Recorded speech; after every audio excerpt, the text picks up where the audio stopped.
آج ہم آپ کو جن سے ملوانے جا رہے ہیں وہ ایک ریناؤنڈ ہسٹورین، میڈیا ایجوکیشنسٹ اور میڈیا پرسن بھی ہیں، صاحبزادہ زابر سعید بدر۔ السلام علیکم۔ وعلیکم السلام، کیا حال ہے آپ کا؟ ٹھیک ہے سر، آپ کیسے ہیں؟ اللہ کا شکر ہے۔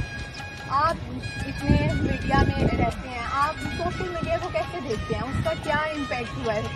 آپ کالمس لکھتے ہیں، ایڈیٹر ہیں، تو آپ کس طرح دیکھتے ہیں کہ سوشل میڈیا نے کس طرح ٹریڈیشنل میڈیا کو افیکٹ کیا؟ بہت زیادہ افیکٹ ہے، اور جیسے کہ میں اکثر اسٹوڈنٹ سے بات کرتا ہوں، لیکچرز بھی میرے آتا ہے، کالمز بھی آتے ہیں، اور ہم نے بہت کام کروایا ہے اسٹوڈنٹ سے اس حوالے سے، کیونکہ یہ بہت پرابلم بن گیا ہے کہ نئی نسل جو ہے وہ سوشل میڈیا کو استعمال کر رہی ہے اور ٹریڈیشنل میڈیا سے تو بہت دور ہے، اخبارات تو پڑھتی نہیں ہے، ایڈیٹوریل پیج کا بھی انہیں نہیں پتہ، اور باقی آپ تو کہہ سکتے ہیں کہ جو ہمارا ٹیلی ویژن ہے اس میں بھی نئی نسل جو ہے اس کو خاص دلچسپی اس سے کوئی نہیں ہے۔ تو اصل جو فوکس ہے نئی نسل کا وہ ہے سوشل میڈیا پہ، جیسے کہ ہمارے پی ایم صاحب بھی آج کل بات کر رہے ہیں، گورنمنٹ بھی بات کر رہی ہے کہ وہ بہت زیادہ اس پہ کام کی ضرورت ہے، اس پہ سائبر کرائم کا بڑا مسئلہ بنا ہوا ہے، اور بہت سے ایسے پرابلمز ہیں کہ جس کی وجہ سے لوگوں کو ان کی عزتیں اچھالی جا رہی ہیں،